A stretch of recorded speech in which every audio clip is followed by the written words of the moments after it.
Why hello you amazing beautiful people, and welcome back to another Friday's Taylor Swift reaction video. So last week we began the Taylor Swift interview where she was talking about the songwriting process on Evermore, and this week we're going to finish that interview. There's still half an hour left of it. I loved the freaking interview. I loved how it's been done, loved the casual nature of it, loved the incredible questions, and I'm really enjoying it. So I'm excited to see how the rest of it goes. And then of course next week we begin what all of you voted for, Red, which I'm very excited about. So how about I keep this intro nice and short? Please support these reactions by liking the video, subscribing to the channel, leaving a comment, sharing them. All of that really helps and lets me know you want more Taylor reactions. And without more talking from me, let's jump into my first time ever reaction to the second part of Taylor Swift's songwriting process interview on Evermore. What's it like when you're walking through the house and you hear the piano being played and music being written, and maybe for the first time ever, it's not you, it's someone else?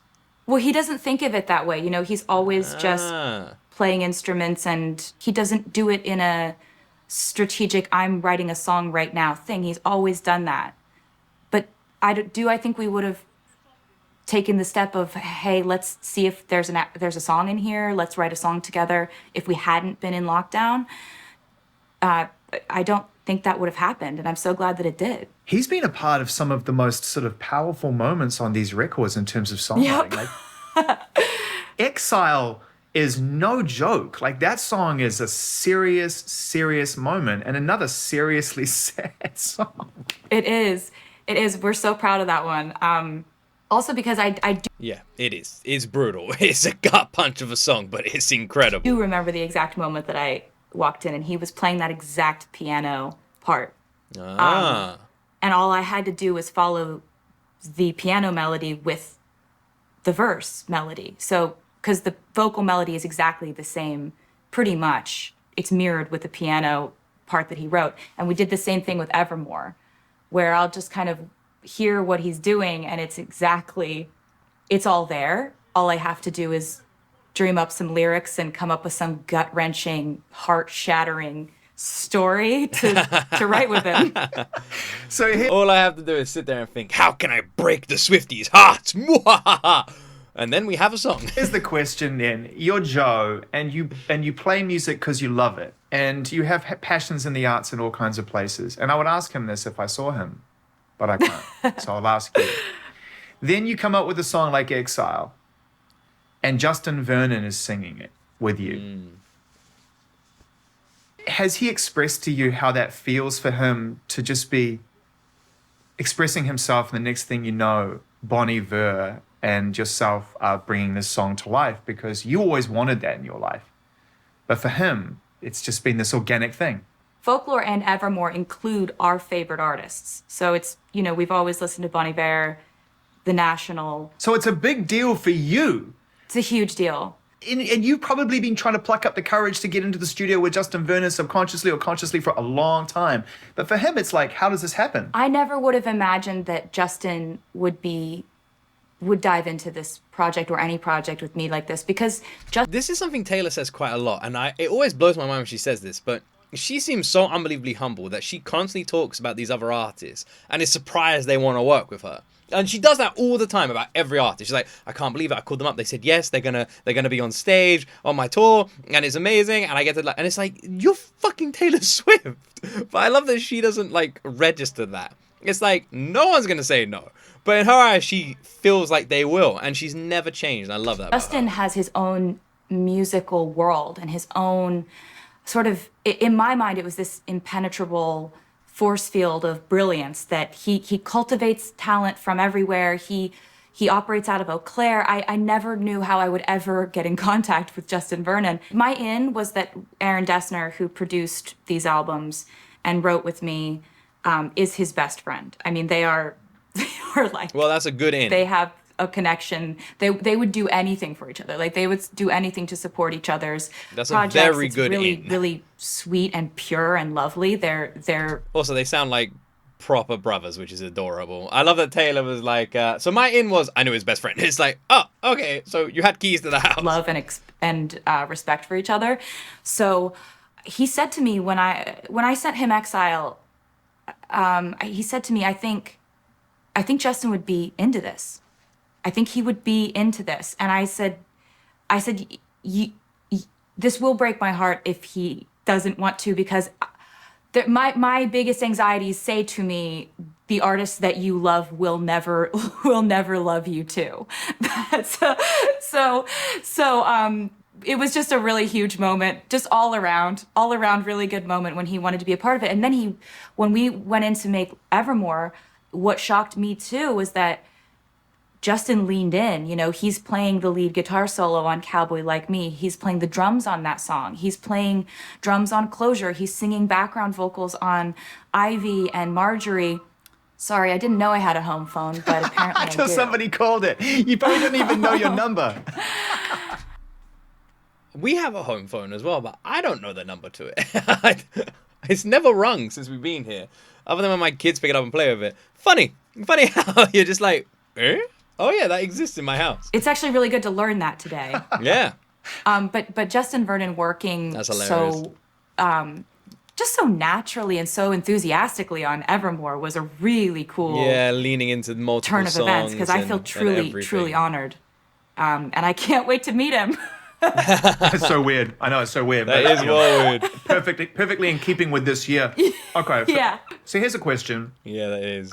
Up until this year, It must be interesting, like making friends in like lockdown, like online or these sort of things or these connections, and then just not meeting them. even through your collaborative stages, and you've been working with Jack now for a while, and you have a really strong group of artists and friends around you all the time, but there's always this sense that it's Taylor's vision.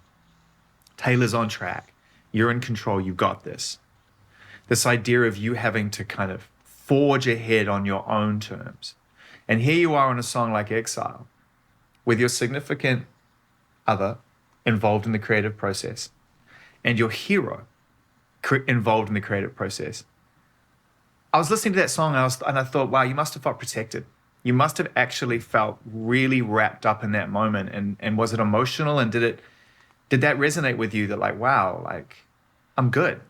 I actually don't think that I believed that this song would exist in the world, because in my head, that wasn't going to happen. I'd never wanted to get too invested in it, because I always wanted Justin to be able to say at the last minute, hey, I don't want to be on the record, you know, and I wanted that to be okay with me, you know. So I actually did not assign too much. I didn't fuse myself to the idea that this was real until the album was actually out. And I remember just like going on drives and listening to Exile thinking, oh, it happened. This song got made, it got finished, it got put out into the world, and we're all happy about it. And That's kind of adorable and heartbreaking at the same time. That even though these people said, yes, we'll work with you, yes, we'll do this song, and they're like one of them being Taylor's hero, there was still a part of her that never went away, that was like, this may never come to fruition. Even though we're doing it, even though we've written it, even though it's real and it's created, it still may never exist. Even though there was no reason for her ever to think that, but she always kind of thought that. Like I said, it's both adorable that that's how she thought, and also a little bit heartbreaking. People are that she can never shake that listening to feeling. it. Like it was sort of, I don't mean to seem so like aw shucks about it, but it really, I didn't want to get my heart broken. You know, people can change their minds about things. I get it, but then when he goes, so step right out, and he does that Justin Vernon thing. That was the moment, because he when he added that part, that was the moment that sent me into the universe without any chance of returning. Because we had written up to that point and he added that. And so when we got the recording back, we had no idea what he was going to do. And when we heard that part, it was just like hands on face, faces melting. Everything is made out of confetti. Yeah. That's a beautiful way to put it. Yeah. One story that really stood out. It's so cool seeing Taylor like just go in fan mode. It's adorable, because this is how we all feel about her. Like all of us are like this, face melting. Oh my god, like that's us. And hearing Taylor talk about someone else like that, it's like she feels exactly like we feel. Out when we were watching the Long Pond sessions was the one about August, and the idea of that song coming from that line, "Meet Me Behind the Mall," and that you'd had that line for a long time. How long had you had that line for? It was about 6 months old, probably. you're collecting ideas and things all the time, right? I mean, you've got to be just absorbing and drawing inspiration and writing, jotting, and ideating. How do you sort of catalog and how do you make sense of that? And do you draw upon those things often? Do you reflect into your own space to create something new? Yes, because I really love a turn of a phrase or play on words or That's actually a really good point. It's like, how does she catalog them? Does she just have like one giant notepad full of stuff, or are they all like categorized into different sections? So when she wants these lines, these notes, these stories or ideas for a song, she has like a different area for each one. Like she can find them easier. Or is it just like, for example, I have a notepad on my phone. It's just fucking gibberish. It's one giant page of gibberish. It gets longer every day. common phrases and you like twist that? something. Another one that I had for a very long time, I think I'd had this one for a couple of years, was the knife cuts both ways. If the shoe fits, walk in it till your high heels break. Those are my favorite kind of things to do. So if I think of one, but I don't have a song at the moment, I write it down and I keep a file of, I also have a folder of favorite words. So I have favorite phrases, favorite words, favorite lines that I think could just fit somewhere. Yeah. What are some of your favorite words, top of your head? Oh, top of my head. Well, epiphany on folklore was one of my favorite words. Beautiful word. Beautiful Incandescent, which is on the song Don't know what that means. Sounds like a good word. Ivy. That's one that I really like. Just sort of the ones that sound pretty when you say them, and they also mean something that's interesting. The fans have a really amazing inside joke where they. I need to tell you something. What do you need to tell me? So when we were at school, when we were on our walk, I found I gave a dandelion to Mummy, and Mummy blew it out, and I said, I wish for a flying Scotsman. That's what you wish for. If you could have anything, it'd be a flying Scotsman. I love flying Scotsman. Do you? Daddy, is that a fan? Yeah, that is, isn't it? Fan behind her. You mean like do that? Yeah. Do you know who that is? Yeah. Who is that? Taylor Swift. Oh, well done! You're awesome. But why does she look different to the one on that book thing? Oh, why does she look different to the one on the book? Yeah. I don't know. She's not black and white for starters. That's Taylor in color. That's how she normally looks. Oh. That's her in black and white. Daddy, why? Don't start pressing buttons. No. I mean it. Don't start pressing buttons and recording stuff. You'll mess it all up. But You say Taylor Swift is a messer upper. Is a messer upper. Daddy. Give me a kiss, I got to record. I really love the track. What Mummy's gonna set up the train in the playroom. Okay. The blue one, and then you have so many trucks. Okay. Right. Well, Daddy's gonna go back to recording. Can you close the door? I love you. I love you. Bye, buddy. Bye. Bless. I'll probably leave some of that in for you guys to enjoy. To mean something that's interesting. The fans have a really amazing inside joke where they're like, what, like the starter kit for listening to folklore Evermore, and it's just a picture of a dictionary.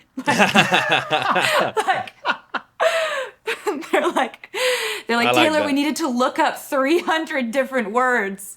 It is like Taylor Swift bingo. It's like, bingo, we got that one in there. That's I'm great. sorry. But, no, it all adds up to, as I said at the beginning of our conversation, this kind of really immersive world. And you use geography a lot on these two albums too. You know, Coney Island being a very, very visceral image. I've been there. I know what you're referring to when you go there. The idea of that very foggy, lonely, the fairground ride is shut down. The whole thing feels like the end of a golden era.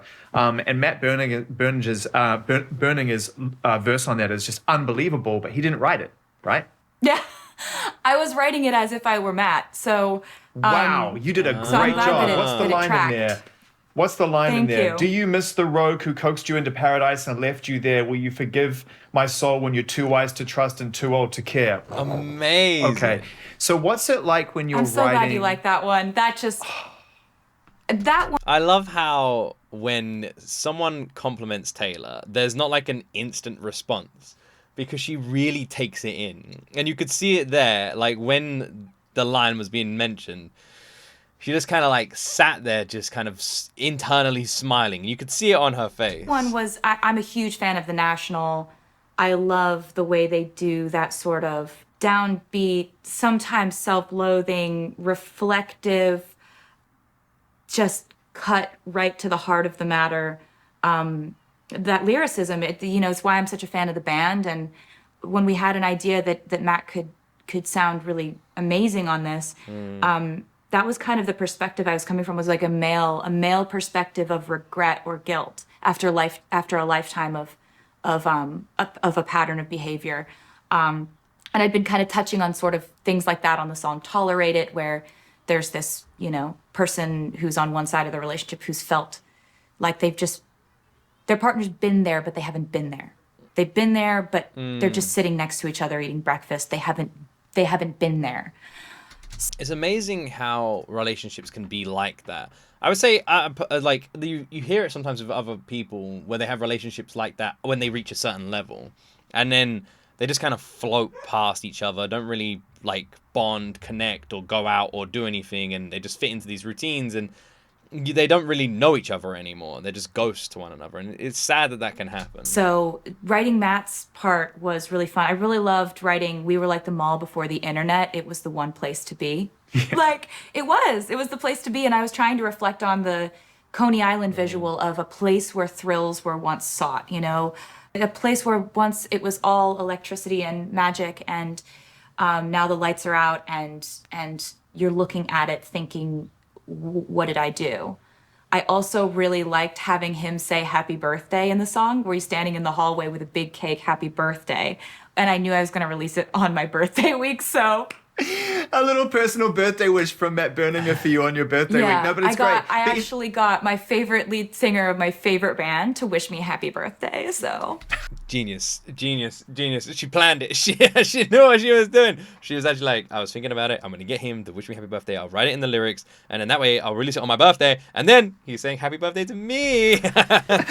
That's the real win. You talk about Tolerate It.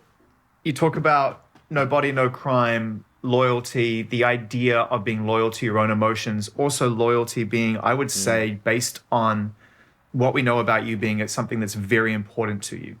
That loyalty is an incredibly important character trait to you. Probably the most important character trait. Yeah, it requires some tough conversations. And I think about a song like Tolerate It, and we've all seen our friends go through this, continue to stay in situations where it's not good for their health and they can't see it. Are you the kind of person that's capable to do that out of loyalty, to speak to your friends and say, look, this isn't working for you? I think that it's probably not my place to say that unless they come to me and confide in me and say, I need to vent, I need to talk. You have to kind of give people the space to learn lessons in their own time. It's interesting that Taylor says this, because my wife is the same. She literally would say the same thing if asked the same kind of question. And I am the complete opposite in Taylor in that reply. I very much, I would say I only have two friends, two real friends in my life.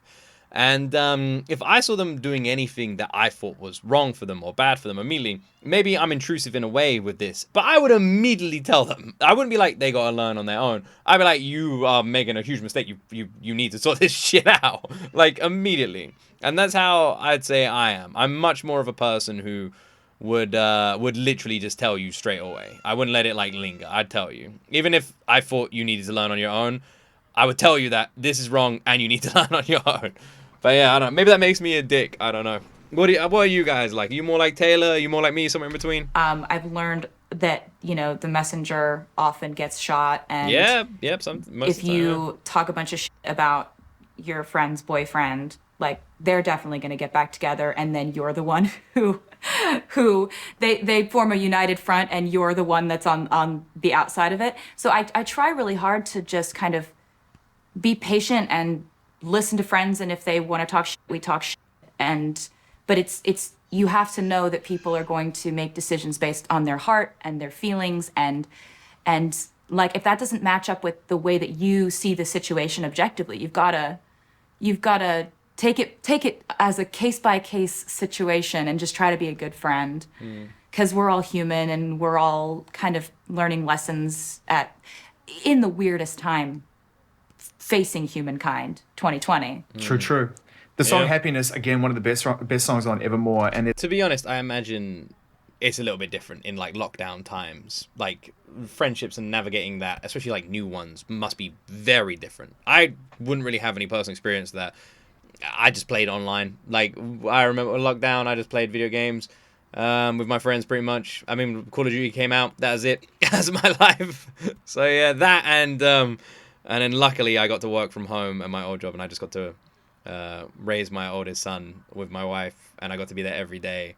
And that was literally the greatest thing ever. There's a great line in there where you talk a little bit about not being ready to reinvent yourself yet. You're not there. You haven't identified who you need to become. I guess you're just really content in this place.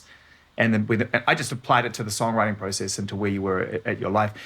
You said you woke up feeling like this was coming to an end to some degree this morning. Do you feel like the world is now starting to catch up to you again, and that this wonderful kind of magical moment is going to change shape? Well, that's very perceptive of you, because that song was the last song that I wrote on Evermore. So I think that line specifically was, I haven't met the new me yet. In the context of the relationship song, I was trying to channel sort of my friends who have gotten out of very, very long, impactful, life-altering relationships, and saying, how do I pack this up? How do I put this in a box and put it in my car and drive away? Yeah, definitely. And Your what did I whole leave life. there? Your whole life was that from that person who was perspective, gone. it goes to, how'd you start again? I haven't met the new me yet, you know, the person I'm going to have to become in order to get over this. This person who's going to have new hobbies and fill their time with new things other than you. In the second verse, it says, I hope she'll be a beautiful fool who takes my spot next to you. And you haven't met the new me yet, meaning you haven't met the person who's going to replace me yet. But I know you're going to. Oh, so then in the third verse, it goes brilliant. to, I haven't met the new me yet, but I think she'll give you that. Meaning, I think she's going to forgive you, and I think she's going to give you that green light to move ahead with your life and to know that I'm okay. But in my, there's another meaning to the phrase, which is that I have no idea what comes after this, and I truly, truly have no plan. And I'm okay with that. It does feel like this is it for a bit. But I don't know what that means, and I don't know. The idea of, I haven't met the new me yet, that being you who's going to be a person without this person over this relationship moving on, you haven't met the new me yet, or meaning two things. One, who I'm going to be in the future after you. Two, who you are going to replace me with as your next partner, the new me in your life. And then the idea of looking at that again through another angle, brilliant. Brilliant. It's exactly, the phrase is exactly what I mean. I have no idea what happens next. There's a couple of songs on this album that take us into your family history that prove not only to be fantastic stories, but clearly very personal, very emotional, and just beautifully told. And one of those is called Marjorie, which is, you know, for anyone who has lost a member of their family and felt like there was something unresolved in terms of wisdom or experience or time spent, because we take time for granted. We really do as people until it's too late or we lose it. What was the experience like writing that song? The experience writing that song was really surreal because, you know, I was kind of a wreck at times writing it. I'd sort of break down sometimes. It was really hard to actually even sing it in the vocal booth without sounding like I had sort of a break, because it just was really emotional. I think that one of the hardest forms of regret to sort of work through is a question I'd like to ask on a song like Marjorie is what it is like writing a song like this, you know, like, because I know it's similar to what he asked, but differently. How do you perform this song? Like, do you put yourself in a different mindset? Do you live it and just be emotional, or do you have to like switch off from it? When having a song that's so personal like this one, when you're going to perform it and sing it, is there a special technique you use to perform something so emotional? The regret of being so young when you lost someone that you didn't have the perspective to learn and appreciate who they were fully. You know, you didn't have that sort of, you know, I'd open up my grandmother's closet and she had beautiful dresses from the 60s. I wish I'd asked her where she wore every single one of them. Yeah. So, things like that. She was a singer and my mom will look at me so many times a year and say, God, you're just like her. When I'll some mannerism that I don't recognize as being anyone other than mine. And it's really hard, that thing, because parents, they hand that down to you as a gift. That's a very common thing to say about family members. It's ultimately a gift. It's like, you remind me of your grandmother or whatever. But what it does is it continues to pique your interest in why. I can't get an answer why, really, because they're not here for me to find that out, Yeah. Yeah, she died when I was 13. And she died almost, I think it was when I was on a trip to Nashville to try and make it and to try to hand out my demo CD to record labels and things like that. So there were pretty insane coincidences like that. And, I've always felt that thing, like I've always just sort of felt like she was seeing this, because we have to sort of do that. But one of the things about this song that kind of still rips me apart when I listen to it is that she's singing with me on this song. How did that happen? My mom found a bunch of her old records, a bunch of old vinyls of her singing opera, and I sent them to Aaron, and he added them to the song. And wow. So it says, if I didn't know better, I think you were singing to me now. And then you hear Marjorie actually sing, my grandmother. And it's moments like that on the record that just make you feel like your whole heart is in this whole thing that you're doing. It's all of you that you put into these things. That's a special connection that she'll share with her grandmother forever. Like, that being part of that song. Not only is she going to share that with her, but she shared that connection with the entire world. She showed us all that very intimate and personal part of it, and I'm very grateful for her for that.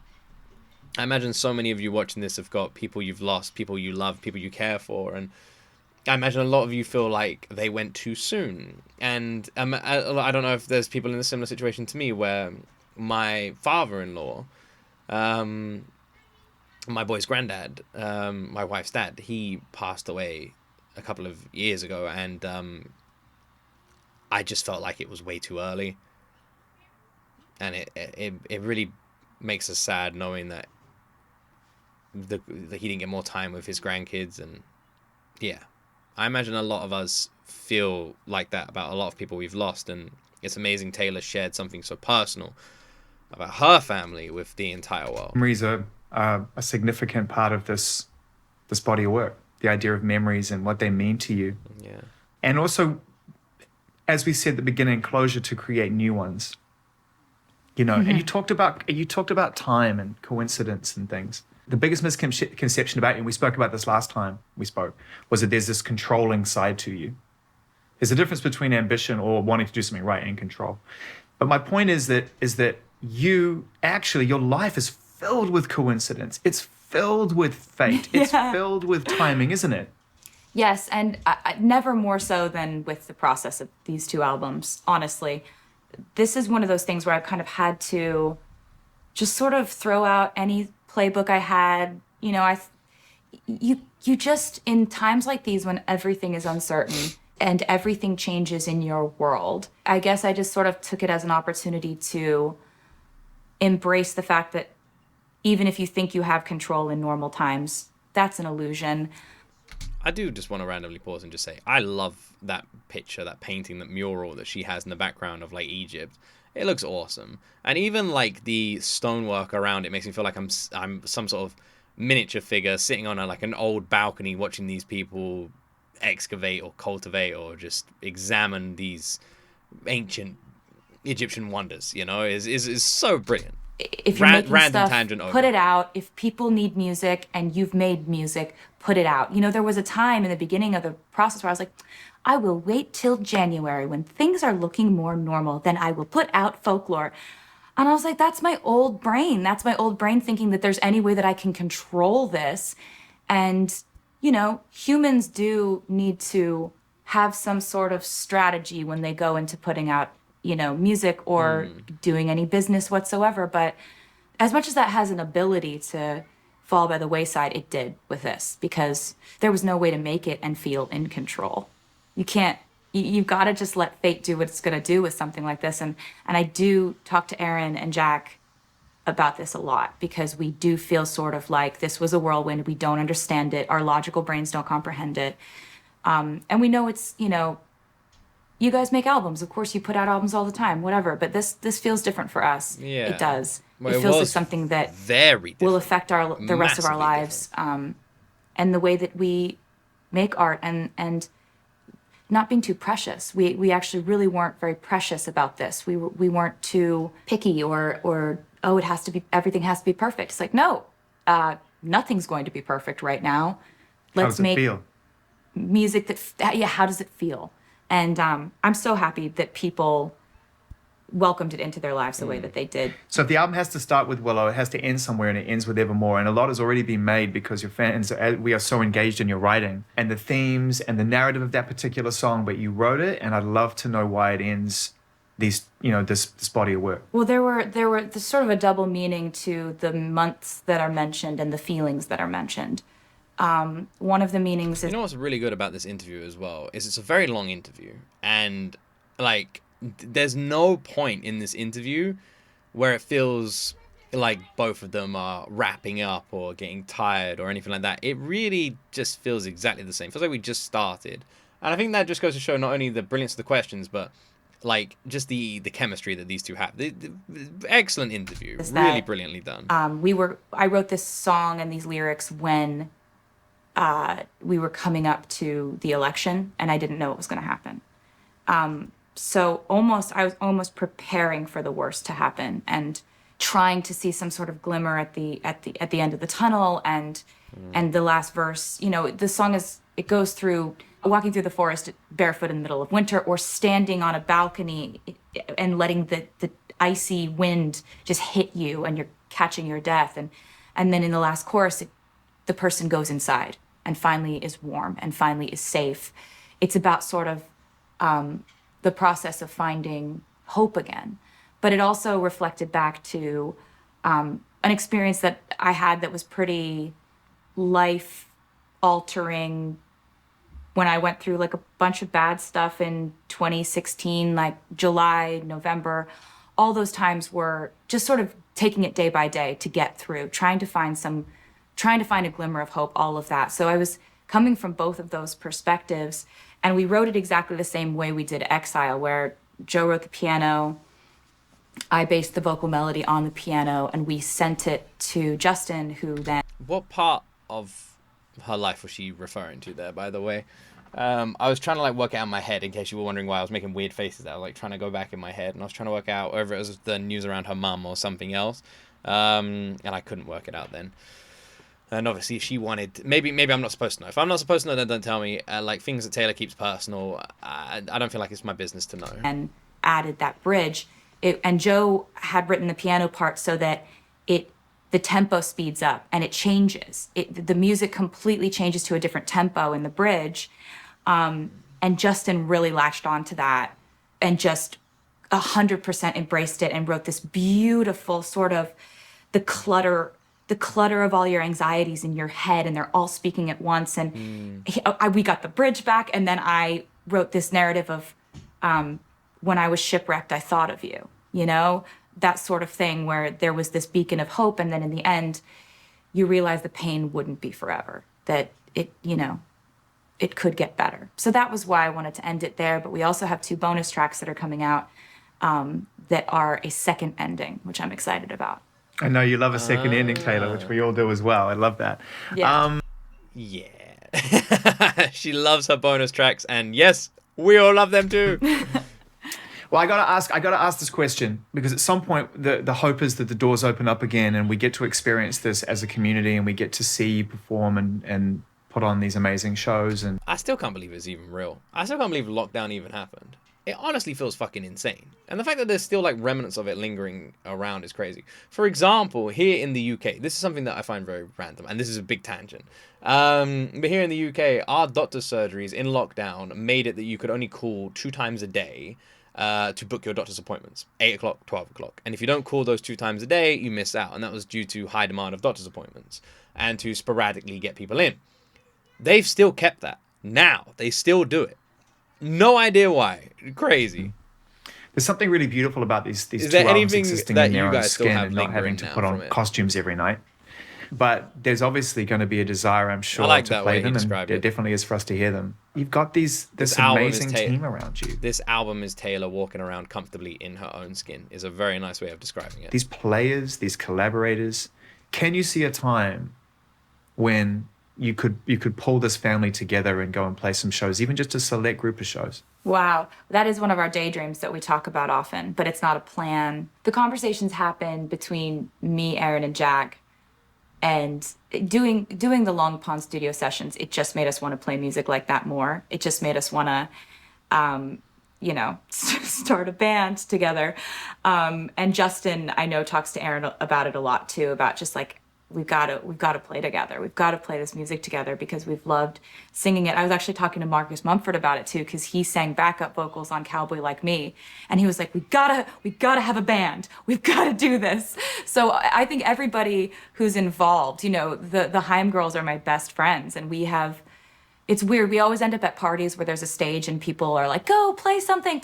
And so we've played live together so many times. We've been on tour together, but this is actually the first album where Esty, Alana, Danielle, and I have actually collaborated on a song. And so, these are all people I love. That's the reason why the Daydream feels very feasible, because I would play with these people forever. What do you play with? The idea of just like a performance like that sounds absolutely amazing, and I feel like would really work to a lot of Taylor's strengths as well, like in a really nice way. With Haim at parties, I gotta ask, because I'm friends with them as well. What do you play with Haim at parties? What do you play? Do you play covers? What do you play? Well, when we were at the SNL 40th anniversary party, they had a band up there on stage, and Jimmy Fallon had the mic, and he was like, somebody's got to get up and play. And so he saw us in the crowd, pointed at us, and I was like, I think it was established that Shake It Off is 3 chords over and over and over again. So I was just like, A minor, C, G.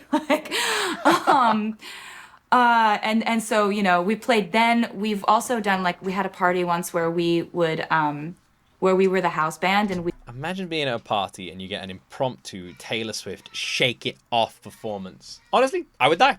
We would just if somebody amazing. wanted to sing karaoke, we would just really quick chart out the song and play whatever song they wanted to. And it was like a karaoke machine. That's so cool. we've had a lot of fun. What was the worst cover that you did that night when you guys couldn't chart it out and it just fell apart at the seams?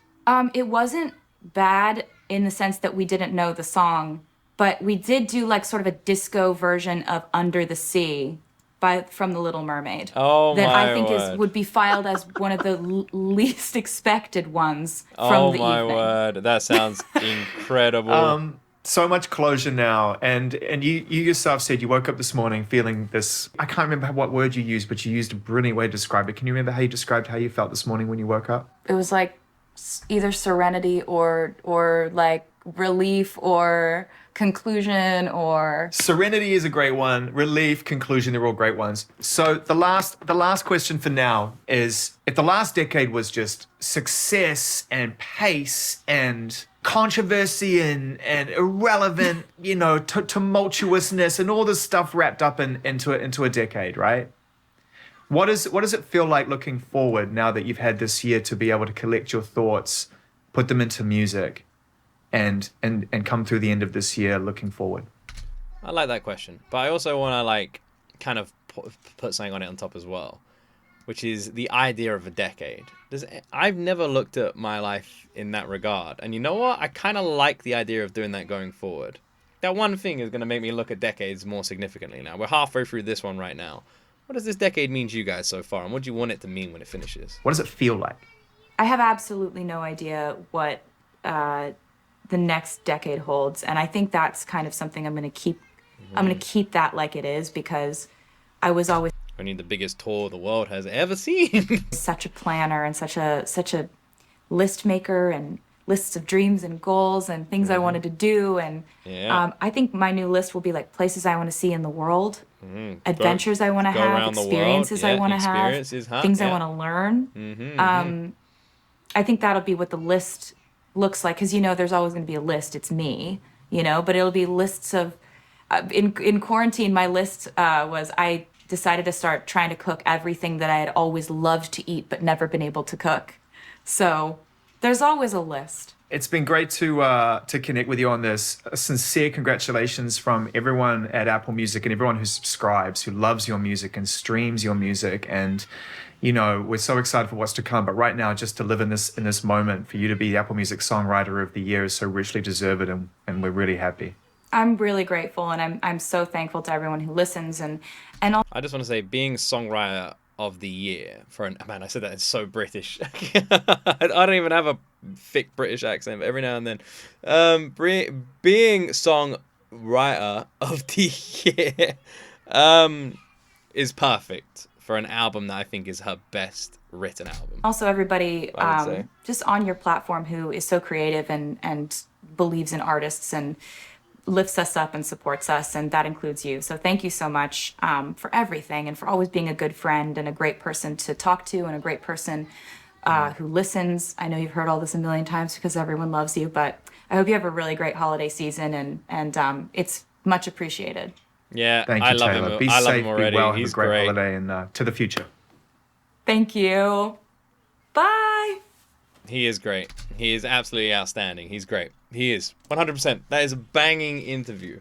That is an incredible interview. What an amazing energy. What a fantastic style. What a comfortable nature.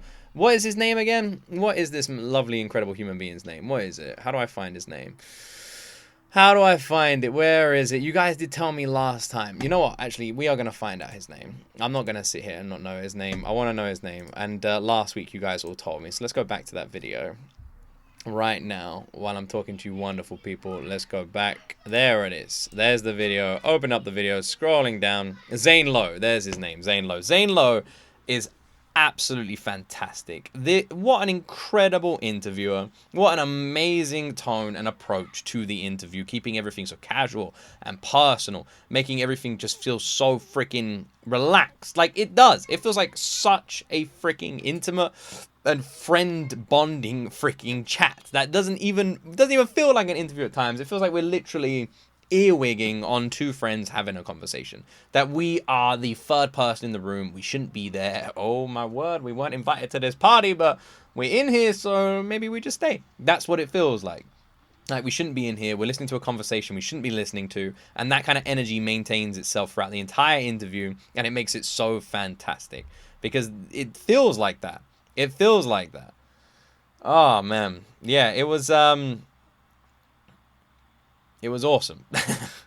It feels like no interview I've ever heard in the best way. And I am very grateful for it being recommended, because Evermore for me was one of her best written albums I've ever heard. So the fact that we have now literally reacted to an interview talking about the songwriting process of Evermore, her getting Apple Music's Songwriter of the Year, and I feel like this couldn't have more perfectly followed. And I'm really glad you guys made me react to it, because it was awesome. So thank you so much.